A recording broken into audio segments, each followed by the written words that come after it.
So we're talking streaming platforms in Nigeria. Yeah. Spotify recently announced. Tidal is already here. Apple Music is here. audiomack, lots of streaming platforms. So the question right now, how we start with who are the music streaming platforms in Nigeria to start with? Well, it's a lot of them. Right now, there are about 13. So the thing is this, even though all of them are not exactly music streaming platforms in the same way, they can all stream music. So we are looking at the major streaming platforms. We are looking at Deezer, that got there first. We are looking at Apple Music. We are looking at Boomplay, that's been here forever as well. We are looking at audiomack. We are looking at YouTube Music. We are looking at YouTube Main. That's the biggest Nigerian streaming platform, basically. We are looking at Spotify. We are looking at Tidal. We are looking at, which one am I forgetting? SoundCloud, which is a freemium platform. We are looking at Mdundo. You can download, but you can also stream the music itself. We are looking at, so not just looking at one called Miso or Nisa, something like that. They have that as well. You can also stream music there. Those are there are about 13 in Nigeria currently. Okay. Who were the first streaming platforms in Nigeria? Like the history of streaming in Nigeria. Yeah. You know, where are we coming from? It's a long history actually. Streaming only got here because of it was a matter of necessity basically. The modes, the way we consume music had to change. How did we start consuming music as a people? So we're looking at the era of radio. We're looking at the era of we're looking at the era of live performances. We're looking at the era of radio. It then became, the thing that I heard during a live performance, I want to be able to hear it every day. So vinyls came into place, then cassette tapes. From the era of cassette tapes, we went to the smaller CDs. So the smaller CDs then became like this era, they created this era of boom across the global music industry. Like that was, we're looking at the late 90s where across the world, CD sales peaked incredibly. People were buying a lot of CDs. But by the early 2000s to the mid 2000s, the piracy became a problem. And piracy became a problem and revenue took a hit. Music consumption was on the high, but revenue was taking a hit. That means the record label and ecosystems across the world had problems. In Nigeria, it was a problem because piracy was the order of the day. They're looking at Alaba creators. Even though Alaba creators had a role to play, they were important in the growth of Nigerian music. But they also created that arm. They harmed Nigeria in the area of revenue share and developing the ecosystem at the time. By the late 90s, for example, you had the Napster by Sean Parker, one of the co-founders of Facebook, the first president of Facebook, who he tried to create a streaming platform at the time, but it was too early. Labels killed him instead of monetizing. This was a mistake, by the way, and that's facts only. But by the mid 2000s, you are looking at how the world migrated towards the internet. So in Nigeria, for example, around the mid 2000s, that was when music blogs became a thing. But the problem with music blogs, even though they had a role to play in the ecosystem and in the growth of Afrobeats that we enjoy now and everything that we like now, and they're exporting our sound, right? They were also illegal download sites. Even though they were necessary for us, even though the artists accepted them, even though we all accepted them, they were illegal at the time. They were not paying a lot of artists. They were not paying anybody actually, but they were primary promotional tools that only favored the owners of the music blogs. But the problem then became, as much as these things are generating a lot of numbers, as much as you can generate a lot of numbers on YouTube, how can we help artists monetize? That became a conversation for a long time. In Nigeria, we had to create an ecosystem where streaming would thrive. So enter Deezer. Deezer was the first to enter this space. A lot of people were using Spotify here, a lot of people were using iTunes, even in the early 2010s.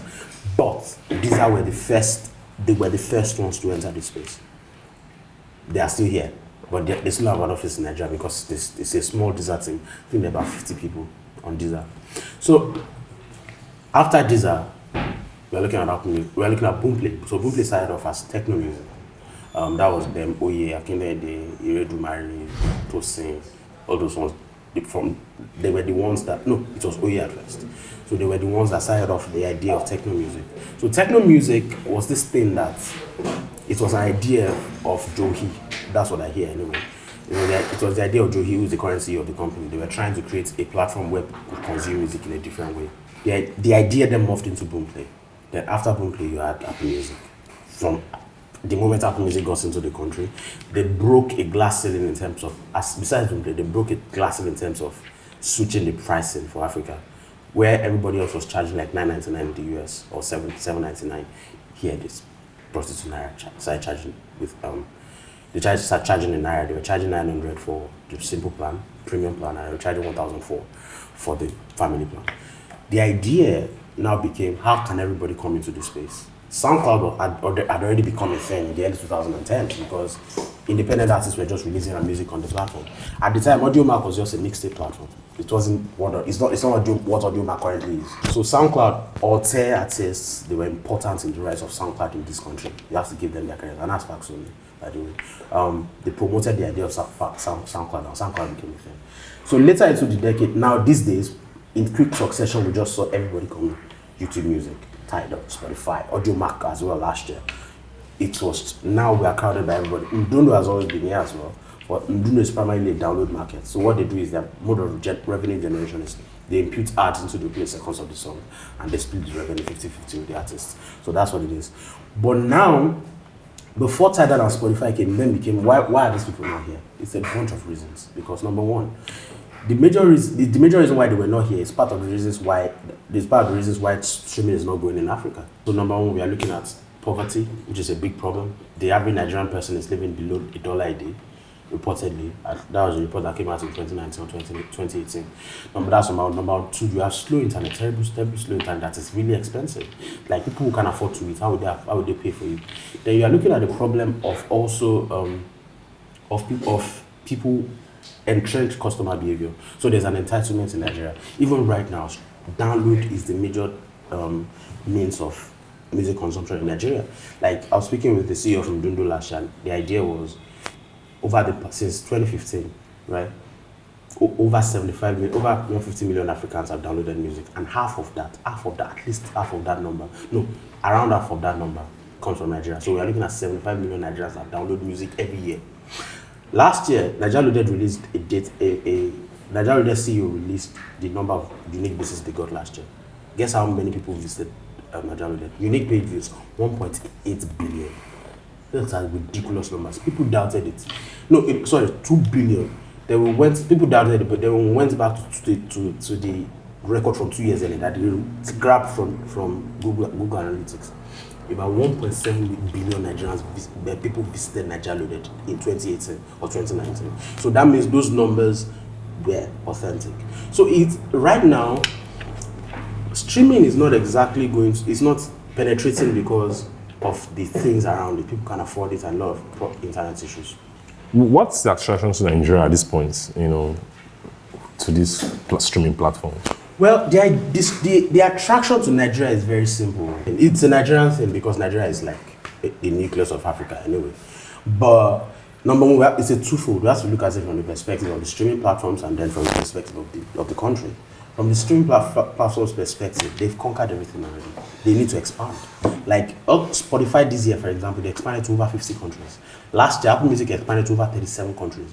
Right? And they give people their trial period, they extended it to 6 months instead of 3 months like it was before. So they are primed to expand. The lockdown did a lot for streaming platforms across the world, not just even audio streaming platforms. We are talking about Netflix, we are talking YouTube. A lot of them generated a lot of revenue. By the end of last year, like Spotify had about 74 million euros in residual revenue, which is crazy, right? And their monthly active users increased to about 345 million. Globally. So they were primed to expand, just like everybody else has been primed to expand. Maybe YouTube Music was not primed to expand, but even YouTube Music had a lot of brand equity here. Like YouTube Main is the largest streaming platform in Nigeria. So to bring YouTube Music here only makes sense. And the way they grew last year was crazy. Like we went to the launch, you and I, and like from there, people started registering for YouTube Music. Aside the fact that the platform is actually really good, to be honest. So the idea now is, for a lot of them, they were primed to do it, like I said the first time. But from the perspective of the country, like the country itself is growing exponentially. Like internet penetration in Africa last year grew to about 62.3%, right? It's still some way off the global benchmark, but at the same time, it's on the rise. South Africa, their internet penetration is slated to hit about 70% in 2026. So the continent is really good. It's primed for growth. So we need, aside the internet penetration issue, we also have to look at how in the tech world, for example, countries are raising funds every day. Like Sopesta, 200 million buyouts. There's a unicorn. Jubia is a unicorn. Flutterwave is a unicorn. So if there's any time to get into Africa, it is now. And we have said this several times on this podcast. The Nigerian demography, over 50% is under 19 years old. Over 50%. That's a lot of unique consumer behaviors. So that's a lot of people that grew up on the internet, right? Their culture and their mentality is going to be different. The attitude to pay for things is going to be different to the way every other person wants to behave when they pay for things. So now is the time, basically. Okay. It's not. What's the influence of Afrobeats, this movement that the world is paying attention to this whole influx of streaming platforms? Fantastic. In terms of Afrobeats, right, you have to look at what Boomplay has been doing in this like, even though Deezer got here before them, Boomplay has been central to music streaming more than almost every other person. Like over the last 2 years alone, currently they are sponsoring our Shonya's documentary. They did something for Burna Boy. They did a Burna Boy's album launch about 2 years ago. They did a campus tour in 2019. Like before them, they had been doing a lot of things. They gave advance to some artists. It's acquiring catalog. It's been a lot, right? But in terms of the concept of Afrobeat itself, it's a commodity in this conversation. Like it's not currency. It's what we give to get something. So if the gaze of the global gaze is on this thing called Afrobeats currently, and we have all the superstars that are at the forefront of this movement, like these guys are superstars, global superstars, make no mistake, Grammy-winning superstars. Why then you want to export those people so you then don't have a presence in their country? Like, why are you trying to promote Burna Boy when you don't have a presence in this country? Why are you trying to promote Wizkid when you don't have a foothold in this country? Okay. That means you might not be able to exactly gauge the way people might consume and behave with their music. Mm-hmm. So it's also a data thing, right? It's a data thing. And these guys are also gaining more frontiers by doing this. Like in the other parts of the world, these guys are subservient to labels. Like if major labels say no, a lot of streaming platforms will have problems. So by coming here, they are taking some of the power, expanding the gaze and expanding their catalog. That's a lot of market, a large market that is not tied to the major labels. Okay. Basically, that's it. The major, trend against music streaming in Nigeria is illegal download. Yeah. Is now that you're talking about internet culture, people growing up on the internet. Does it mean that streaming is about to take off the download market, illegal download market? So I was speaking with AQ recently, and he was of the opinion that the current frontier that we live in, the current streaming reality, is effective, right? He was also of the opinion that people keep saying that we don't have an industry. We have an industry, it's just a different industry. The realities are just different. I wouldn't say streaming is about to take off, but streaming is going to be a reality, either we like it or not. Like, it might take some time. It might take 5 years, it might take 10 years. But if 50% of the country is under 19 and those guys want to pay for music, let's not even go there first. There are a lot of people that can pay for music in this country that are not paying for music because they don't even know they can pay for music. So imagine reaching those people. Imagine reaching them. You are getting an incredible market share. So definitely, yes, streaming, I think I agree. Streaming is about to take off actually. It might not be now, it might not be immediate, it might not be next year, it might not be 2023. But the companies that are here now, they are going to benefit from the race. How do you talking about like informing people who have the money to pay, they don't know how it is, stuff like that, getting people to stop illegal downloading? How do you do it? How do these platforms, these streaming companies play a part in combating it? I think what we need to combat first, already the prices are quite cheap now because at 900 naira, it is reasonable for everybody. It's reasonable for the streaming platforms to make money. It's reasonable for the people that can afford it to be able to afford it. It's 900 naira. But now what we need to solve is the problem of internet, right? Internet in this country is slow and it's expensive. So the moment we can solve that problem, we are going to jump a step further. Like I was speaking to Isioma Edigbe last year in a soon-to-be published interview. I should have published already. But here's the thing. She was saying that we need to create a coalition to solve problems, to create a functional ecosystem. Everybody needs to come together to create a collective organization that's going to combat some of these problems. So combating the internet should be one of them. The moment we can conquer that part, we are going to have a lot of solutions, and some companies are doing it already. We're talking Facebook is investing heavily in fiber optic cables and internet across Africa. So Nigeria is definitely going to benefit from that. But at the same time, we still need the power lies with all the telcos right now, and you can't blame them because internet in Nigeria is expensive, right? Internet in Africa generally is expensive, and in Nigeria it's way more expensive. But then you have to look at how in other parts of the world, comparatively, not in terms of the exchange rate now, comparatively about what those people can afford, do they consider it expensive? I think internet is expensive across the world, most parts of the world anyway. But in Nigeria right now, we need, for streaming to be able to penetrate, number one, we need to solve internet problems. Number two, a lot of these streaming platforms need to invest in marketing. Not sales now, marketing, awareness, a lot of identity. In 2019, Boomplay did the campus store, and that was where their numbers skyrocketed. Numbers of premium subscribers just went through the roof, right? Right now, that's a lot of these streaming platforms, they are going to learn anyway because a lot of them are still new. But at the same time, they need to invest in proper marketing channels. That means proper marketing channels that can lead to conversion, word of mouth. Like I can tell you about something. Like you look at what YouTube Music did last year. They didn't do a lot of marketing in the country, but in this office alone, the moment you and I got YouTube Music, about 10 other people got YouTube Music. Because of the number one, the quality of the platform, and because it was cheap. A lot of people didn't even know that I could get music streaming for that cheaply rather.